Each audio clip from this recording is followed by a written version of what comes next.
Greetings. So this is a personal video. It's unlisted. So the only way to get here is through the link. And the link, am I too loud? I hope not. I'm not used to being this close to the microphone. I'll try not to. Anyway, I know professionals have some kind of, monitor so they can tell how loud they are. I'll just move it away a little bit, and that should be all right. Hi, this is for you.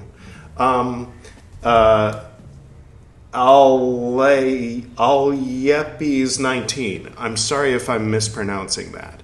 I'm about to record Meccan Revelation part something, so don't feel too special. I didn't set this up just for you. I set it up for that, but I'm taking a few minutes to respond just because rather than going back and forth in the comments trying to clarify what the chicken philosophy black books thing is or is not, I just thought I'd go ahead and record this. Hi, I'm Edward, and I don't think that you would be interested in my show. That's the short version, so feel free to click away. Bye! Okay, you're still here, so I'll elaborate. All right, so I'm just going to read your comments and then reply as I go. Hey there, I don't mean it harshly. I understand in text sometimes it's easy to assume what the tone of voice is, especially when it's like a direct question that it sounds like blah, blah, blah, when it's actually blah, blah, blah, and so I appreciate that. Okay, but please tell me why I should, according to you, invest time in this long series of years about the black books instead of using the same time on reading those myself. Okay, so my initial answer, I still stick by. If you want to read the black books, please, by all means, read the black books. I think that would be better than watching chicken philosophy or watching the black books on chicken philosophy. I still stand by that. So rather than reading it and then synopsizing it, I'm reading it and adding it. So you will hear every word that is in the black books plus all my commentary if you choose to watch the thing. And the thing is, okay, just in short, I'm doing this 100% for myself and for my own reasons, and other people and their enjoyment of it or experience of it is not even an afterthought. If it is there as an afterthought, I squish that afterthought as quickly as possible so that it doesn't influence my doing it for myself. So that's where I'm coming from. It might be a little unusual. I'm looking at YouTube in its raw bones as what it is. It's a place where I can broadcast, where I can record videos and put them up, and nobody's going to cancel it. I don't have to please anybody. There's no editor, there's no producer, there's no agent, there's nobody to tell me, don't do that. I'm going to do it, and it's going to be there, and then maybe it'll even be there long after I'm gone. Who knows?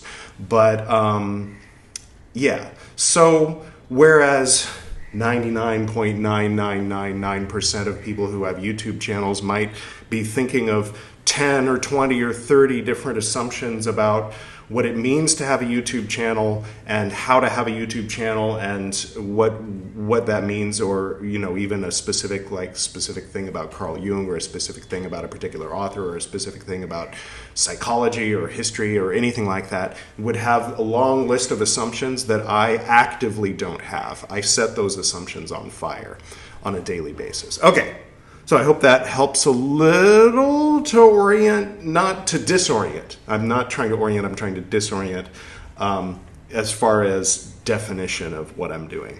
Okay, continuing with the comments. Not a neophyte on Jung's work. I kind of am.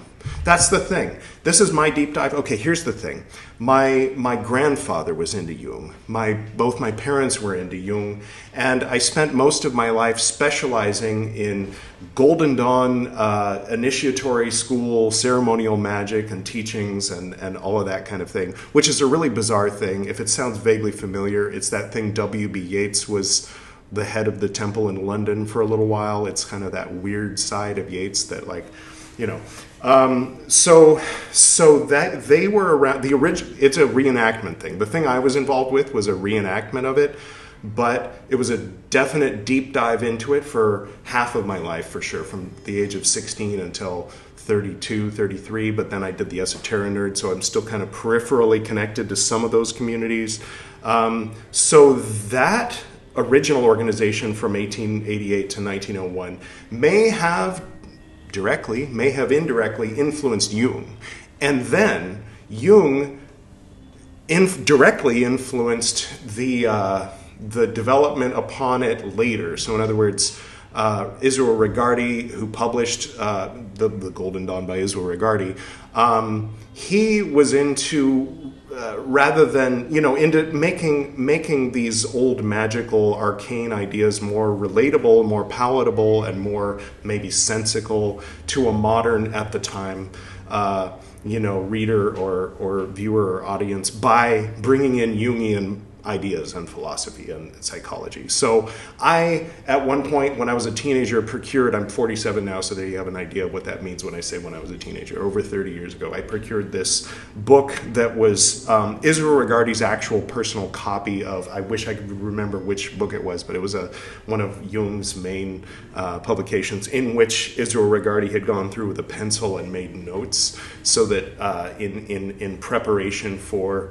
applying Jungian ideas to Golden Dawn. So the Golden Dawn that I ended up initiated into as a teenager and specializing in and teaching in for years was heavily influenced by Carl Jung's ideas. So I would liken it to that I spent my whole life eating Greek salad, and now, at this point in my life, now that I'm done with that, I've moved on.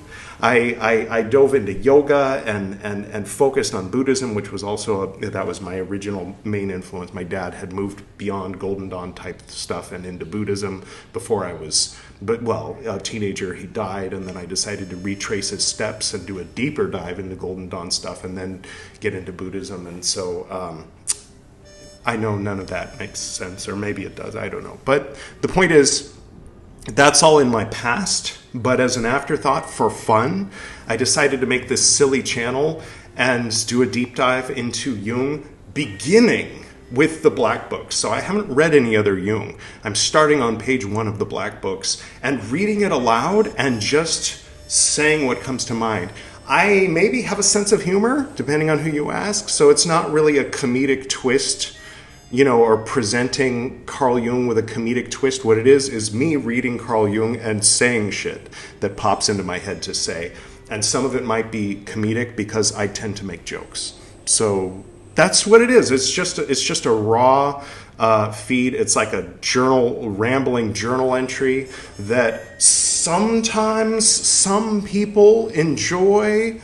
Maybe they enjoy one episode, but not another episode. The early stuff is very rough, but then I'm up in 85. I've done 85 of these recitals from the Black Books. I'm in book 6. There's 7 books, as you probably know. And so we're almost done with the Black Book series. So I hope maybe I've painted a better picture for you. I'm not trying to sell you on the idea of watching it. I'm trying to sell you on the idea of maybe just moving on and not watching it, or tuning in if you're curious, or maybe checking out episode 85 or 84 rather than starting with 1 and 2, because 1 and 2 was when I was just it was 3 years ago for one, and I was just kind of getting into the idea of like, okay, I'm going to read this now. If you skip to the second half of episode 1, you'll hear a little more of an introduction, but I've pretty much covered everything in this video that I said in episode 1, I think, though I might have said a few things in other different details.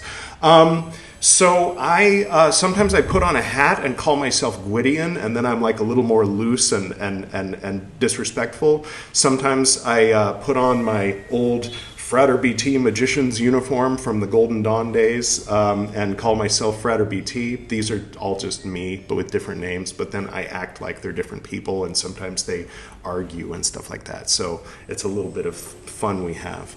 Or by we, I mean me. There's also Pymander. He's the one with the monk's robe. Okay, then you wrote... Oh, I accidentally clicked heart. I'll click heart. I will. Okay, thanks. And you made me realize that my question was too broad. I'm quoting you. That my question was too broad, and unintentionally I'm kind of asking you to explain yourself. I hope that I've done that. I think this video is already almost 10 minutes long, and I understand that half an hour is a little long. Sometimes the videos get up to an hour and 15 minutes. So again, I don't think this is for you. I'm not coming from like having gotten some kind of degree in Jungian anything and then presenting it. I'm not presenting anything. Some people call these presentations. I guess that kind of works because I'm looking presentable and making a video, and if that's a presentation, then it's a presentation, but I'm not like, it's not scripted at all. Zero script. The only script is the black books. I read that aloud, and then I say whatever pops into my head. Okay, so my angle was the videos and the whole series are on the long side, yeah. 10-minute format, yeah. Again, I'm not doing this for anyone else. I'm not going to make it any length other than what it already is. And again, I don't think you would enjoy it. I mean, based on what I can gather from what you've written, I don't think this is what you're looking for, unless maybe it is, unless you want to try it out. But again, I would recommend jumping in with the higher numbered episodes. Sometimes I do like a thing where, as Frater BT with the Rose Cross Lawman, we put tarot cards up and do a divination about what's Jung, what crazy antics is Jung going to get to in his weird, active imagination today, and then we pull all these tarot cards and then interpret them at the end and see if they related with what Jung wrote in his diary that day. Just silly stuff, just having fun with it. Basically, because that was the only way I could think of that I'd ever read the black books, was to make it into some kind of show. Because previously I'd been doing Buddhist Books podcast where I'd been reading all kinds of Buddhist scripture. And then I live in India now, so the people back in the U.S. were assuming that I had become a monk, and this is just how I am now. I walk around in a robe, and so that part of the reason for creating Chicken Philosophy was to let people know that I'm still the same guy that you remember. It's been about 8 years since I left the U.S. And thank you for that link. I'm going to check that out. That sounds interesting. The woman who was talking about ancient yoga, Patanjali yoga, Raja yoga, or that kind of thing. Hindi yoga, not to nitpick, but Hindi is the development of the Sanskrit language that is only a few hundred years old. So they wouldn't have had Hindi yoga in 2nd century BC. And it's not exactly Hindu yoga. The Shramana traditions are kind of separate from what came to be called Hinduism, which would have been more the Vedic tradition. So the Shramana traditions around Bihar included like Buddhism, Jainism, and old school traditional yoga. And then later, of course, the yoga that they teach in the yoga classes is more of like a 15th century thing where they watered down some tantric practices and the focus on the asanas, the poses, and all that stuff. But it's very interesting how you described that she was saying that Jung knew that his individuation process was not satisfactory compared to yoga, and that's very interesting. I'll check that out at some point. I think that's it. I think we've covered it, and I hope that I've convinced you not to watch my show, because I don't think that it's what you're looking for, and I don't know if it's what anybody's looking for. If sometimes people watch it and enjoy it. One person, I think the first person ever, just watched every episode from 1 to 85. That's that's like 85 hours. That's a crazy amount of, so I don't know, it's possible for a person to watch and maybe enjoy it, but I think it's a very rare situation that somebody would watch and enjoy. Though sometimes I'm in a good mood, sometimes I'm in a funny mood, and sometimes the particular day that I'm reading is interesting. I add music these days. The early episodes, there was no music. At a certain point, there starts to be music.